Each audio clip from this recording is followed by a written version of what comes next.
Okay, أعوذ بالله من الشيطان الرجيم بسم الله الرحمن الرحيم وقال ربي اشرح لي صدري ويسر لي أمري واحلل عقدة من لساني يفقهوا قولي بسم الله والحمد لله والصلاة والسلام على رسول الله صلى الله عليه وسلم بعد. So we're going to continue on with the second part of the Conquest of Mecca.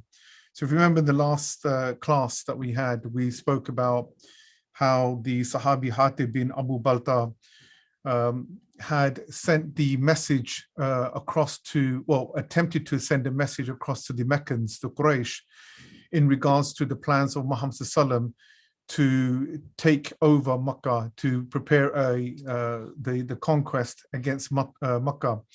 And this was obviously, this plan was stopped by Allah subhanahu wa ta'ala as the revelation was given to Muhammad sallam that Hatib had actually sent this letter through a slave woman who hid it in her hair, and she was on her way. She already left Medina to go to Makkah to send this letter. And so Hazrat Ali and Hazrat Zubair, they went out there and they caught her and they literally got that letter back. And then Hatib was questioned by Muhammad in regards to why he had done this. And what was beautiful about the whole incident was the fact that Hatib, this wasn't an act of treachery, this was an act of treason. People thought that maybe he may have jumped to the other side, he may have, betrayed Islam, or he became a hypocrite, etc. But Hatib made it very clear the intention as to why he was doing this. And what was important about what he had said was the fact that in Makkah, many of these tribes and many of these people are associated with the people who became Muslims who resided in Medina. So if you think about the Muhajirun, the people who came from Makkah, a lot of these people came from very affluent backgrounds. They had very big families there. And so they knew that their own families who remained in Makkah, are protected. But Hatib had just a wife there and a mother that was there as well. And he was worried because he didn't have any families there. He was one of those people that originally in Makkah, he traveled and moved into Makkah. So he was like an outsider and he knew there was no protection for him. And therefore, he wanted to send this letter as an indication to give the Meccans just a little bit of information that could favor his situation and favor him from the perspective that if the attack came, and the attack came from Muhammad sallam, that the Meccans would think twice about doing anything to Hatib's family because they would think to themselves, well, he did give us the information. And so this is what he explained to Muhammad sallam. Obviously, Hazrat Umar was very harsh about this and wanted to strike the neck of Hatib. And the nice thing and the beautiful thing that Muhammad sallam said to Umar Khattab, that don't you dare do this. How do you know that Allah subhanahu wa ta'ala hasn't forgiven Hatib for what he has done? This man, for sure, he attended the Battle of Badr, and those who attended the Battle of Badr, their past, their present, and their future sins have been forgiven. So that in itself was a huge statement about how the value of certain things that we do in our life, we don't know what those values are. We have indications about the greatness of the reward of the acts that we do. But really, the true nature of that reward resides only with Allah subhanahu wa ta'ala. And therefore, the lesson here is never belittle the actions that you do. Never try to quantify it in your own mind. No matter how small or big the act is, try to do as many as you can.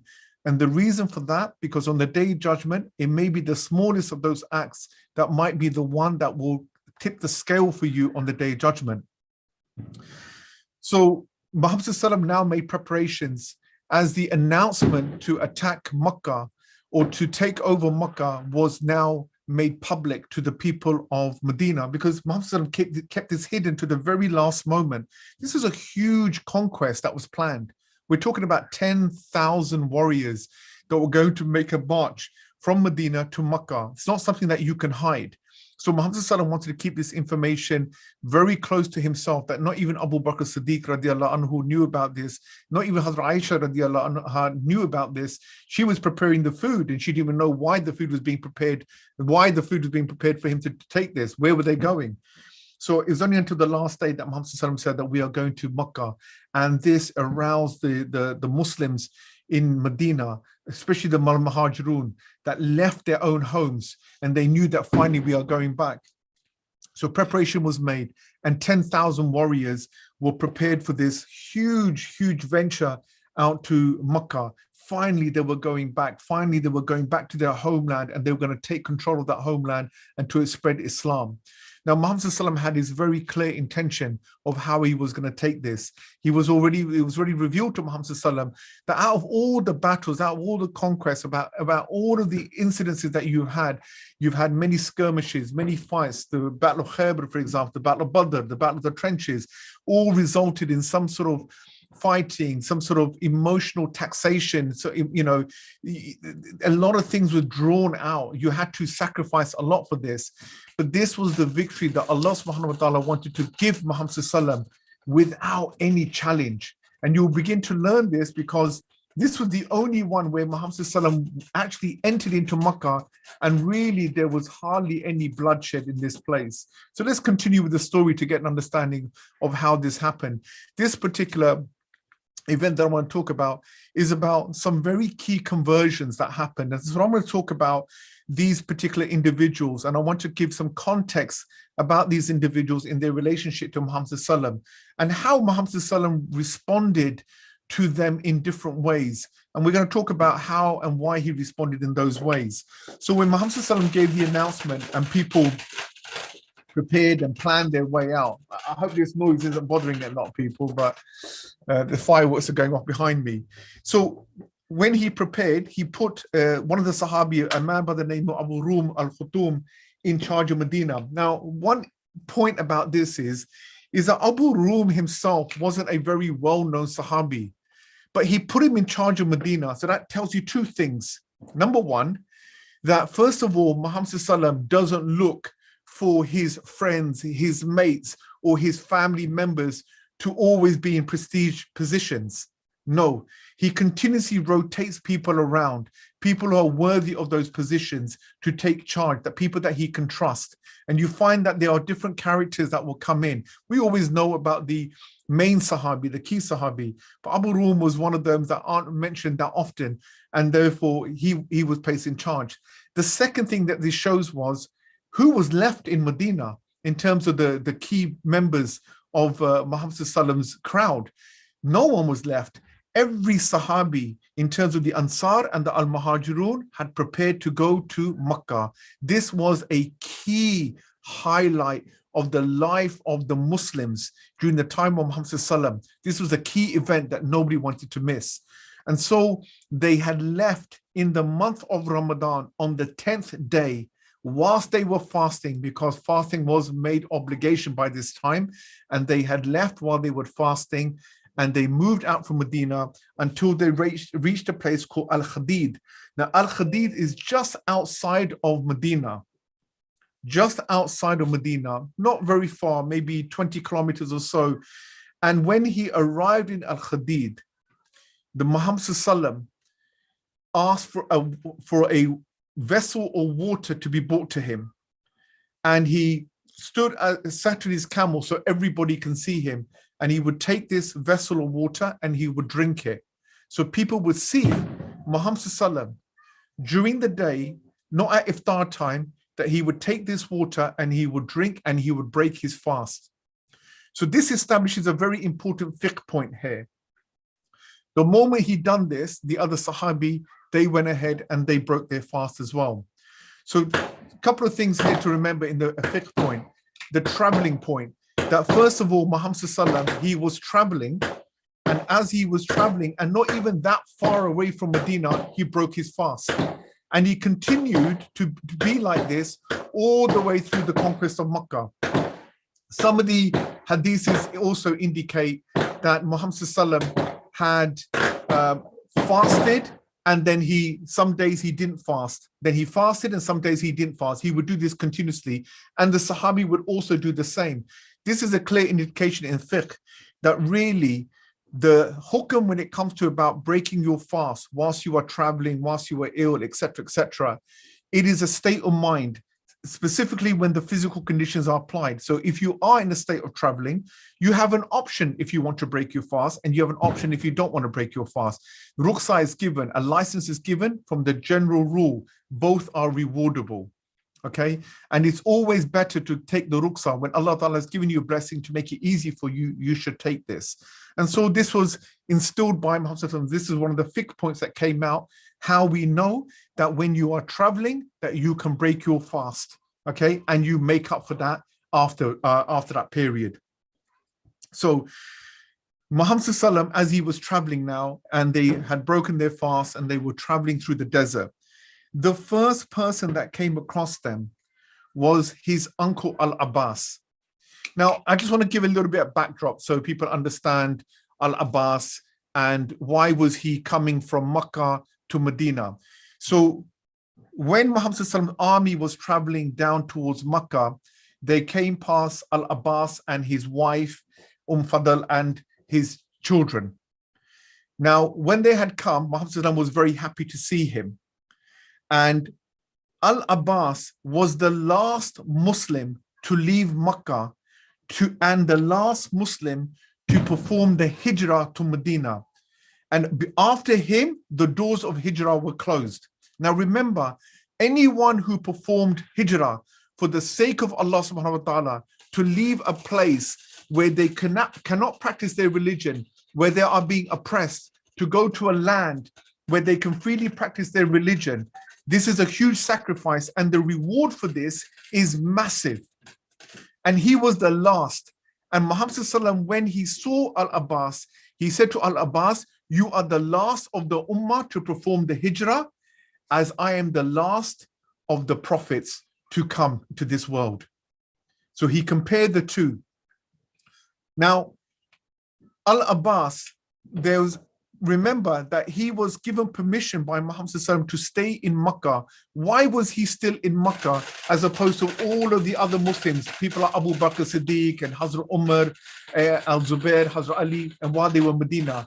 Because he was given permission to stay in Mecca so that he can spy on the Meccans, to inform Muhammad about the incidences and what the planning will happen. So he stayed there. So there's many different narrations about when al-Abbas actually became Muslim, but I don't want to get into the technicalities of this. I believe from Ibn Kathir that probably the more probability of him becoming Muslim was at the time of Battle of Badr, when he was taken as a prisoner of war. And this is the point where he became Muslim, because when he was trying to ransom himself for freedom, he said to Muhammad, I don't have any money. He said, what are you talking about? You don't have money. You have money hidden away at such and such a place because you told your wife, Fadl, that this money is kept here if I don't return. He said, how would you know this? Nobody was there. So there he knew straight away that only a man who had some connection with God that would know this information. So this opened his heart and really effectively kind of converted him. And so he stayed in Mecca all this period of time until Muhammad didn't need him in Mecca, so therefore he traveled. So he said to al-Abbas, you go, drop your family to Medina, your wife and your children, and you come back and you join us, because as a single rider, you can come back fast. One point to note here, al-Abbas is the uncle of Muhammad. Okay, so Muhammad's father, Abdullah, al-Abbas is his brother. The age difference between Muhammad and al-Abbas, okay, is only roughly about 3 years. And obviously the other uncle was his uncle Abu Talib, his other uncle was Hazrat Hamza, okay, and the other one was Abu Lahab. So these are the four that you really know about, okay? So you know about, Hamza, Hazrat Hamza, who was his uncle. You also know about Abu Talib, who was his uncle, and Abu Lahab, who was also his uncle, and al-Abbas. So these are the four that you know about. So he joins up with Muhammad, and now they're on their way down towards Mecca. So as they travel through, now they meet up with a few other people.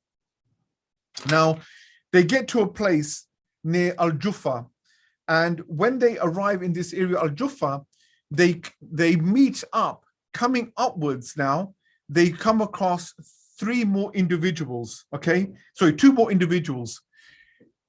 Two people have left Makkah to come to see Muhammad sallam to become Muslims.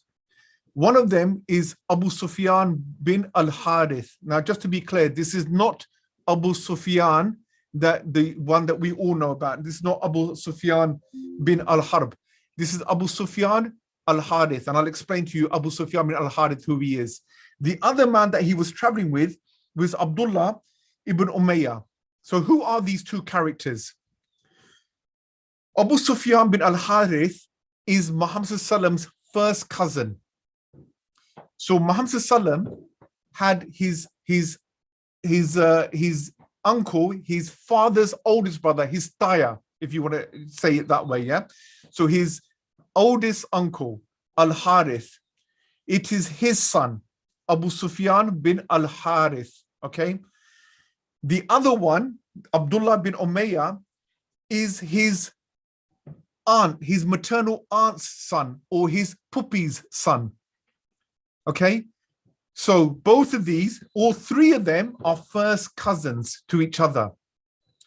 So now they're riding up. Now, Abu Sufyan bin al-Harith, what had happened was in Makkah, he had ordered his slave, prepare my saddle, prepare my stuff, bring my children, and we are leaving.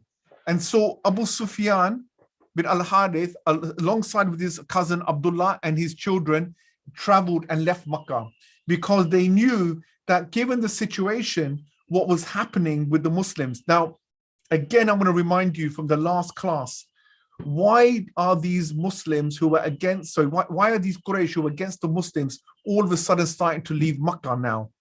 What's happening? If you remember, what caused this incident for Muhammad sallam to now take Makkah? Because you know, prior to this, there was a treaty between the Muslims and the Meccans. That treaty was Treaty al-Hudaybiyah. It was a 10-year treaty that said neither will attack each other. They will go about their own business. But what had happened was there was a tribe that was associated with the Muslims called the Khuzā, and there was a tribe that was associated with the Quraysh called the Banu Bakr. The Banu Bakr and the Khuzā tribe had enmity against each other, and the Banu Bakr broke the treaty by attacking the Khuzā tribe and killing their men. As a result of this, the Quraysh were also part of that attack. So when this news came back to Muhammad sallam, the treaty was automatically broken. Abu Sufyan attempted, and we're talking about Abu Sufyan bin al-Harb, the Abu Sufyan that you know of, came to see Muhammad sallam to see if he can re-engage in the pact, to mend that relationship, to mend that international relationship that was broken. But Muhammad sallam was not interested at all.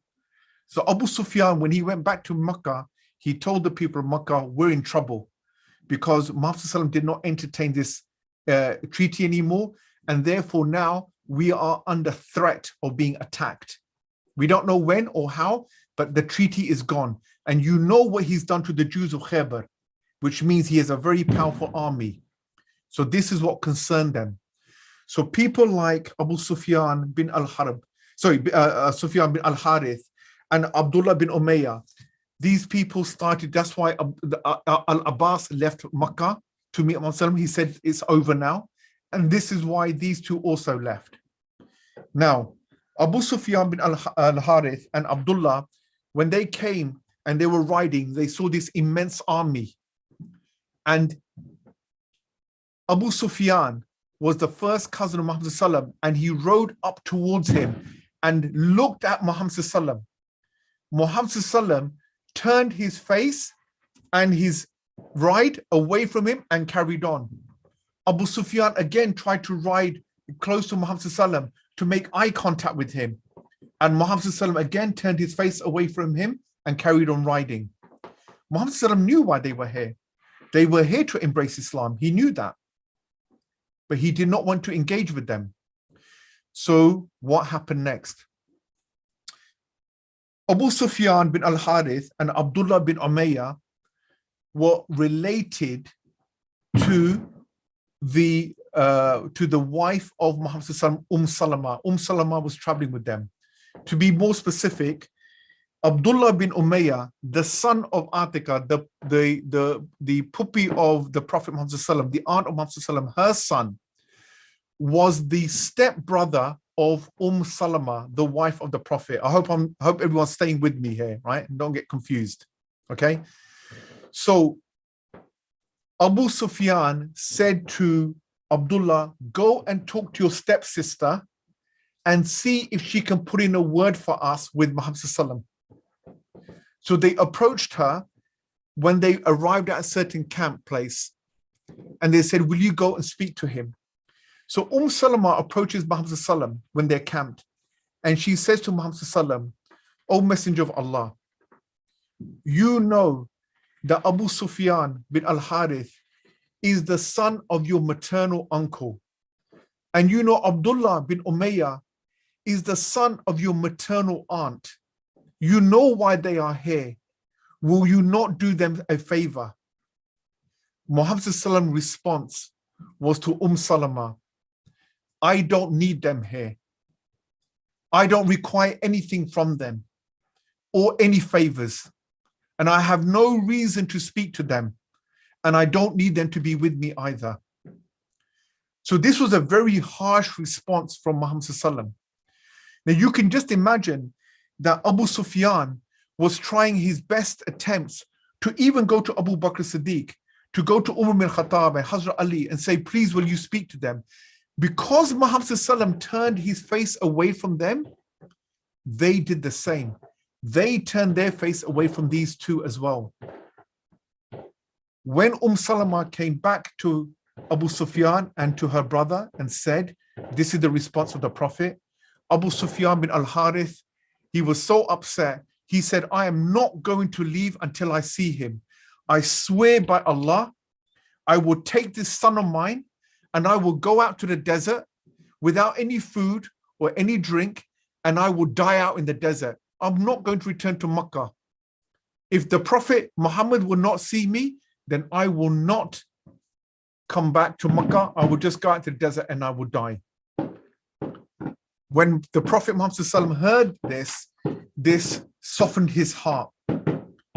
And then Abu Sufyan, he read this poetry that really, in paraphrase, explained how he was lost without Islam. And the real guide, besides Allah, the real guide was Muhammad ﷺ, who continuously guided them towards Islam, taught them about Islam, but they were ignorant to it. But eventually, all that dawah that Muhammad ﷺ had done made a huge difference to them, to this, what was the inevitable that was going to happen. Let me explain to you why Muhammad ﷺ was so harsh against them.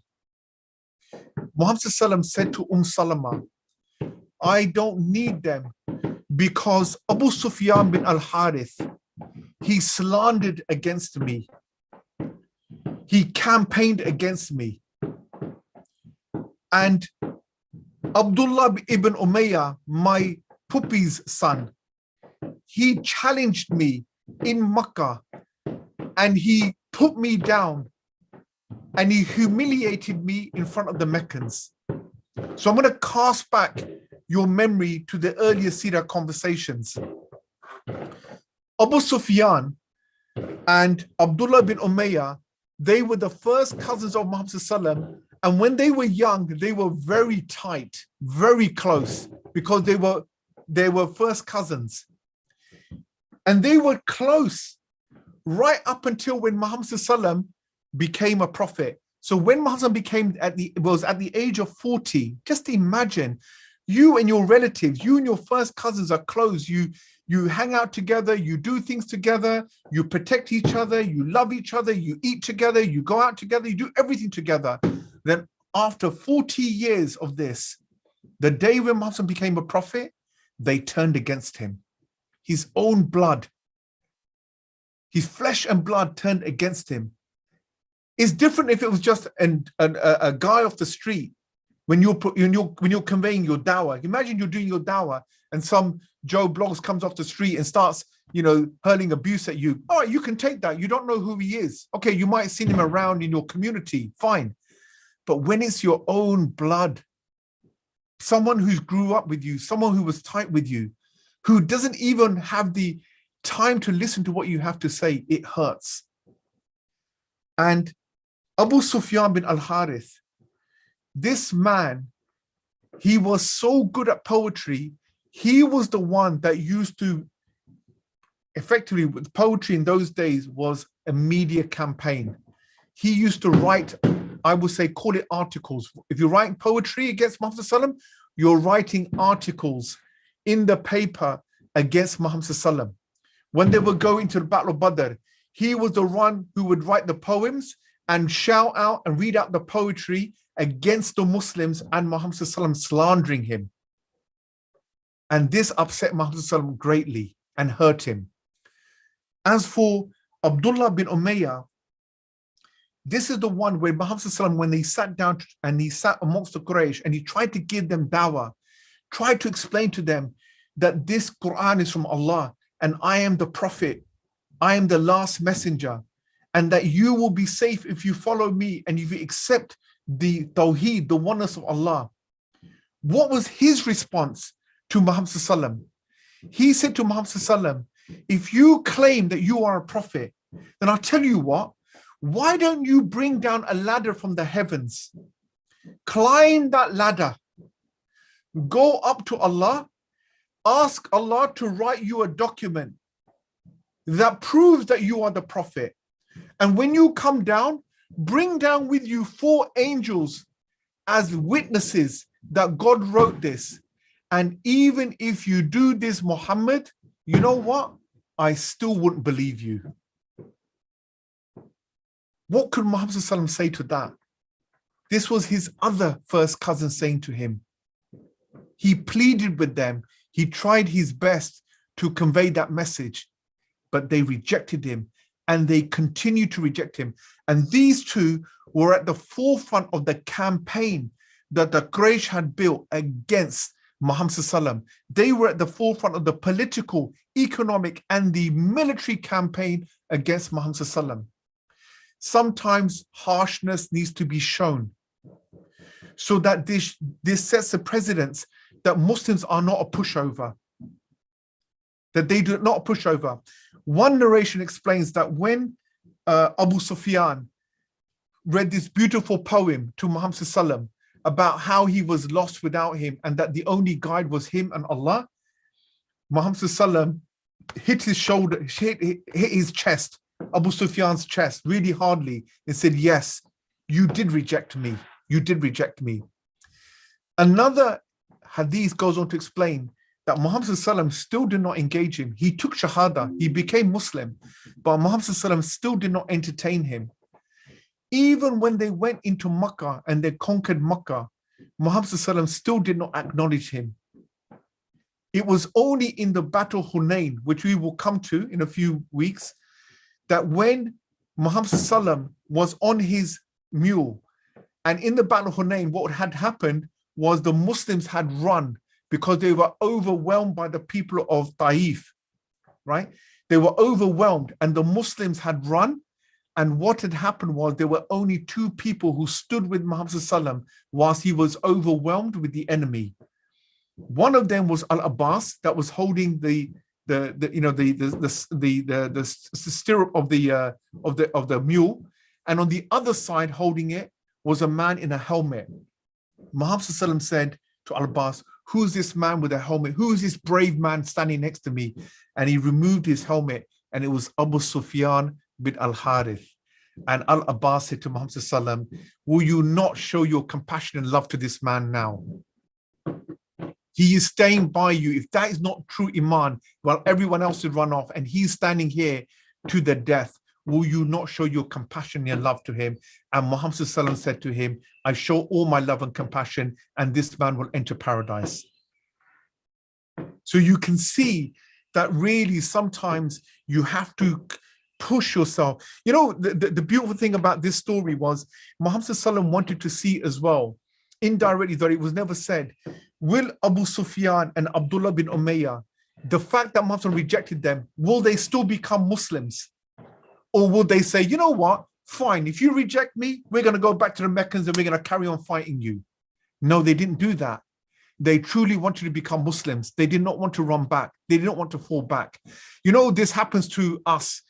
I've seen it in our community where we as Muslims, you know, we look at other Muslims and we use those Muslims because they misbehave or because the way they treat us or the way that they are, the relationship we've had with them, whatever reason it may be, we use other people as an excuse not to come towards Islam, not to practice Islam, or not to go somewhere or to do something, right? So for example, something stupid as, I'm not going to go to this masjid to pray Taraweeh or Jummah because I don't like this Imam. Are you going to the masjid because you don't like the Imam? Or are you going to the masjid because you love Allah? Which one is it? This is the lesson that comes from this. Even though Muhammad ﷺ did not acknowledge them, they were not converting because of him. They didn't really, of course they cared about what Muhammad felt about them, but just because, even though Muhammad ﷺ had rejected them, did not accept them at that point, that was not going to deter them from the haqq, from the truth. And sometimes we have to look at our own behavior and ask ourselves the same question. Do we use other things around us as an excuse to stop us from doing what is right? This is very important, because if we use other people, institutions like the masjids, for not going and doing what we need to do, and it's a lesson that I should take on for myself as well. If I take this on, am I stopping myself because my ego is hurt because I don't want to go to this mosque? Or am I doing it for the sake of Allah subhanahu wa ta'ala? And that's really the lesson that comes out of this. So eventually these two, they and their children, they embraced Islam and they stayed with Muhammad ﷺ's camp, and they carried on moving with him all the way until Mecca. Eventually, Muhammad ﷺ arrived in a place very close to Mecca, approximately 20 kilometers outside of Mecca, in a place called Marr-uz-Zahran. Okay, now at this point, imagine there were 10,000 Muslims that were camped there, and Muhammad ﷺ very quietly traveled from Medina to Mecca without alerting anyone. The moment he arrived at Marr-uz-Zahran, he told the Muslims, now light your fires. Because now it doesn't matter who knows that we are here. We cannot be touched. We cannot be challenged. And can you imagine from a distance, 10,000 fires were lit. And you can imagine the impact that has on the people of Mecca if they could see those fires. Who has come? Al-Abbas, he thought to himself, woe to the Meccans. What is going to happen to our people, the Meccans, if Muhammad ﷺ and these Muslims fall upon them? They fall upon Mecca. What will happen to them? Their heads will come off. They will be killed.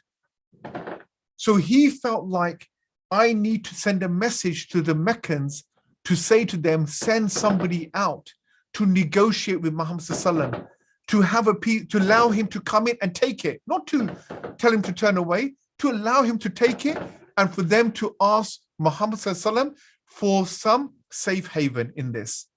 So what does Al-Abbas do? Al-Abbas puts on a cloak and he takes the mule of the Prophet Muhammad ﷺ, and he travels through the camp. Now you can imagine 10,000 people in a camp. So just imagine something like, think about Mina in a smaller scale, right? You're traveling through Mina, it's quite a large place. So you've got to travel through all of these different tribes, all Muslims, right? Because they're all sitting together. So he travels and he leaves the camp. Obviously, the person that's now in charge of that camp is Umar bin al-Khattab, radiallahu anhu. He has now been made in charge of that security. And Muhammad ﷺ has sent scouts out to ensure that there's no other people who are going to try to attack the Muslims. So Abbas travels out with his mule, with Muhammad ﷺ's mule, and he carries on with the hope that he will run into a shepherd, he will run into a traveler, a trader, anyone that he can send a message to them and say, go tell the Meccans that the Prophet Muhammad and his army are here and they have no chance of winning. Give up peacefully. So as he traveled out, let's go to scene number 2. Coming out every day are 3 men. Abu Sufyan bin al-Harb now. This is the other Abu Sufyan now. Abu Sufyan bin al-Harith is now Muslim. This is the other Abu Sufyan, the father of Muawiyah, the Abu Sufyan that you know of, the one who went to make the treaty, to re-engage the treaty with Muhammad ﷺ. Abu Sufyan, Hakim bin Hizam, and Budayl bin al-Warqa. 3 men, the leaders of the Quraysh, keep coming out because they're in a panic mode now, because they don't know if Muhammad ﷺ is going to come and attack them because of the treaty and because of what's happened. They don't even know if the Khuzar tribe is going to attack them because of what the Banu Bakr had done. So every night they're coming out. Then one night they come out again and they look over and they see in the distance all of these lights lit up. You know, like when you're going down the M1 or the M40 in darkness and you can see some of the cities from the distance and all the street lights like that. You see the little lights flare up. Budayl turns around and he says to Abu Sufyan, this must be the Khuzar tribe. They must be preparing an attack against us and the Banu Bakr. Abu Sufyan said, no, this is not the Khuzar tribe. Number one, they are not this large in numbers. And number 2, they are too weak to be able to come and do this kind of attack. At that moment, Al-Abbas comes very close by and he hears the voice of Abu Sufyan. Now remember, Al-Abbas and Abu Sufyan are very close friends as well. And Al-Abbas in the dark, he says, hey, is that you, Abu Sufyan? And Abu Sufyan responds back and says, Abu Fadl, is that you? Let my mother and my father be ransomed to you. And they were happy to meet each other. And Al-Abbas immediately, when he heard this conversation, he said to Abu Sufyan, that is not the tribe of Khuzar. It is the tribe of Khuzar and the remaining Muslims from Medina with Muhammad ﷺ who have come here to take Mecca. All 10,000 of them. Abu Sufyan, can you imagine, was in a shock. And he says to Al-Abbas, what do we do? Al-Abbas gave him the best advice. He says, you have no choice. Makkah will be taken over. There's nothing that you can do. You cannot prevent this. You cannot fight him and you should not fight him. Come with me now and I will take you to Muhammad and you can talk to him and accept Islam. Get a way out of this.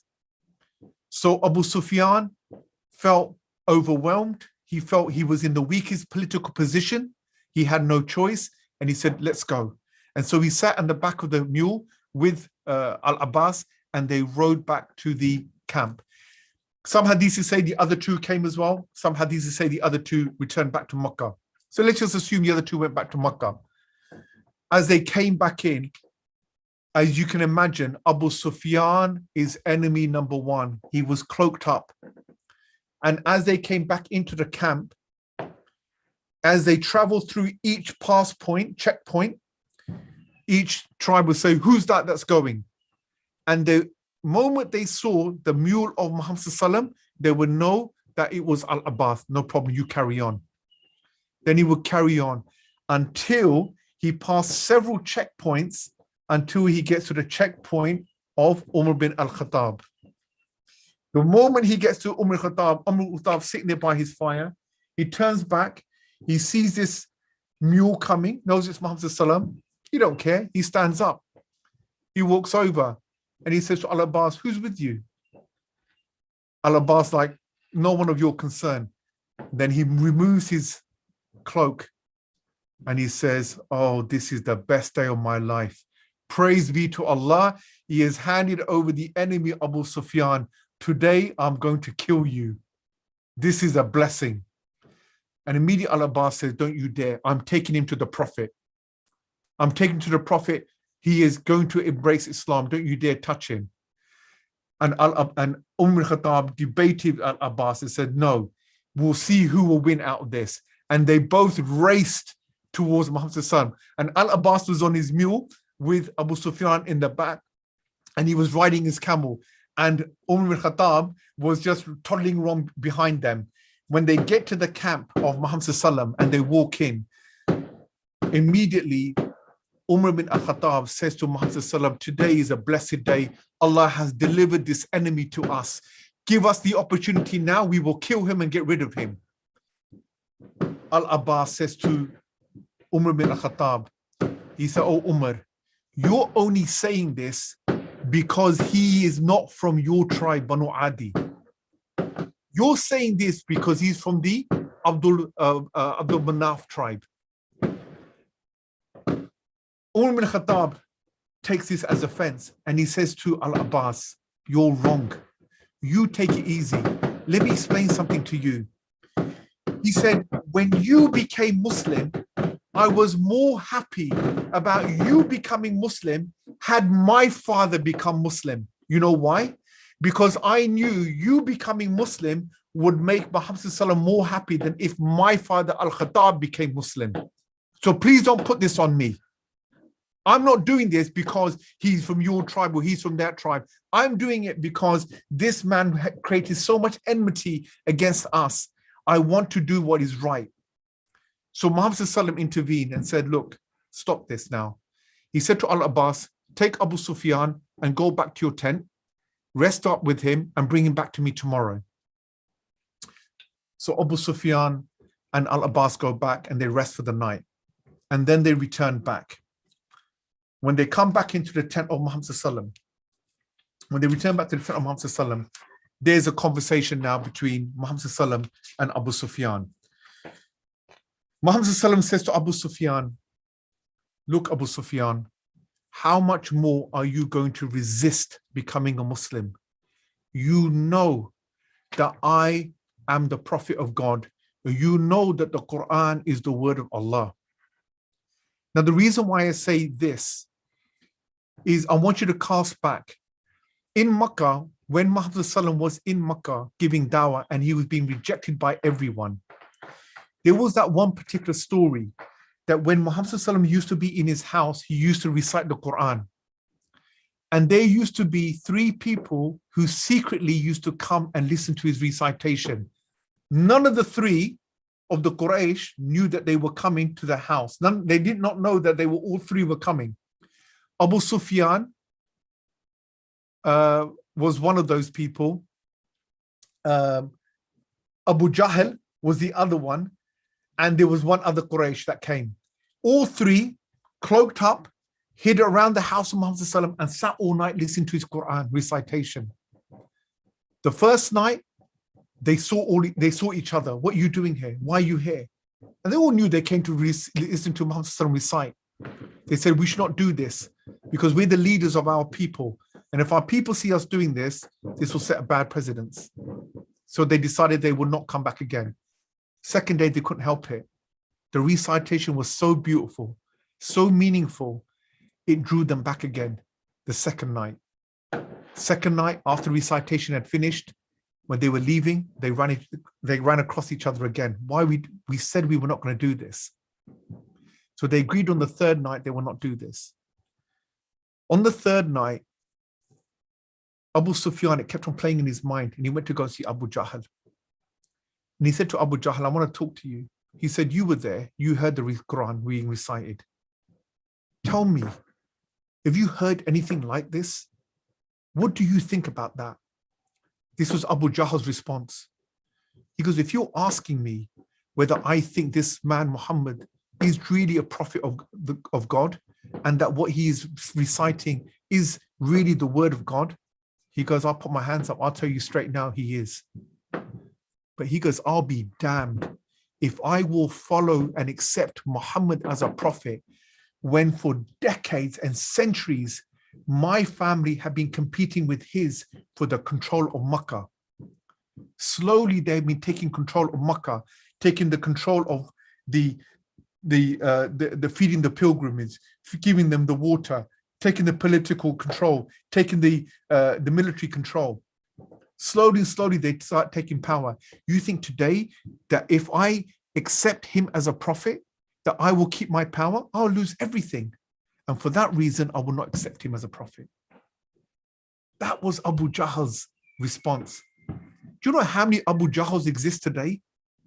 So many Abu Jahls exist today. They know Islam is the truth, but they will not follow, because Allah says, deaf, dumb, and blind. There will come a point in your life when you become so ignorant to the truth. Your mom tells you, pray, pray. Your father tells you, fast, stop drinking, stop smoking drugs. When you go to work and you earn all that money, put some money to sadaqah. When you're at work as your MD, go to the masjid and pray. Why have you left that and gone in the way of Jahliyyah, drinking with your managers, drinking with your senior partners? Why have you left this direction? Why have you left the path of Allah? Come back to this. And a point will come that you turn away from Allah so many times. Allah says, there will come a point, I will blind you. I will make you deaf to the haqq, and you will never turn back to the truth again. And that is what happened to Abu Jahl. Whereas Abu Sufyan, Allah still left it in the wisdom of Allah. We don't know why. He still left a little bit in his heart. So when Muhammad said to him, you know I am the truth, he said to Muhammad, may my mother and my father be ransomed to you. The way you have treated me. Most other people in this situation, the way we've treated them, in any campaign, one to the other, we would have been beheaded and we would have been killed. He said, I have no problem. I accept Allah. But, he said, but I have a problem about you being a prophet.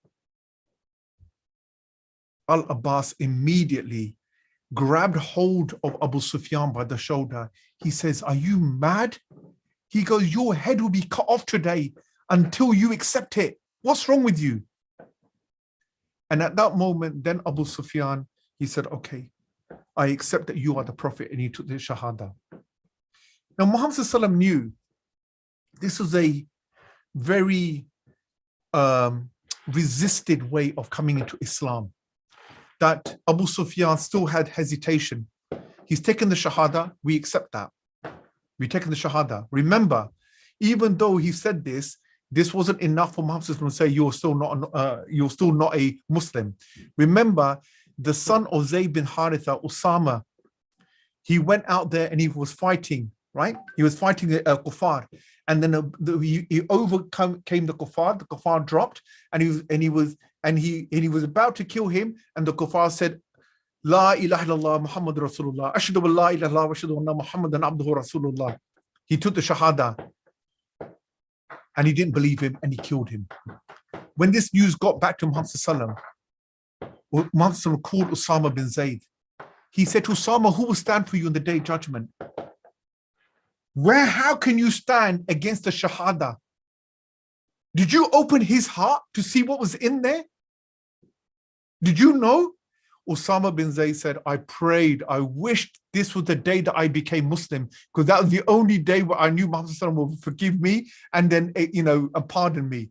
But I did not want to see the anger of Muhammad. So the lesson that was there in that story was, doesn't matter if you think he's only doing it to save his life. You do not know what's in his heart. You should have just accepted it. So Muhammad accepted his shahada. Then he said to him, you can go. When Al-Abbas was leaving, Muhammad grabbed hold of Al-Abbas and he said to Al-Abbas, do me a favor. When we walk into Mecca, I want you to take Abu Sufyan to the narrow part of the valley, high up to the mountain.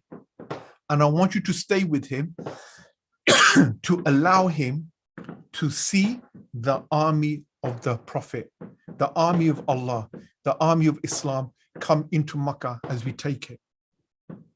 Why did he want him to do that? And that's, inshallah, we will talk about next week.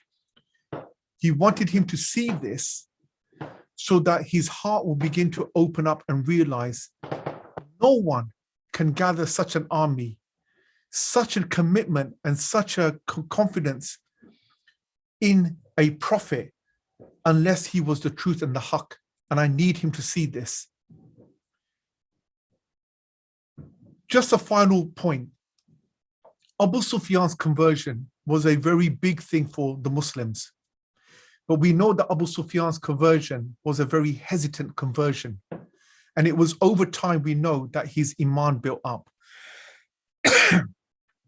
There is no criterion that is set other than the shahada for anyone to become Muslims.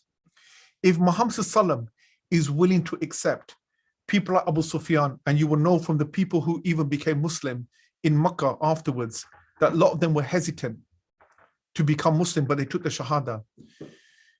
Remember, in our environment, in our society, in our community, there are people here. There are Muslims, but they don't necessarily practice Islam.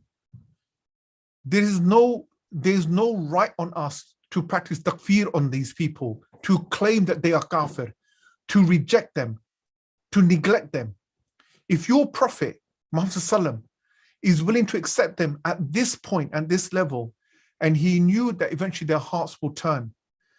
Muslims are very hesitant in the way that they embrace Islam, the way they accept it, because of the way that they have been exposed to it.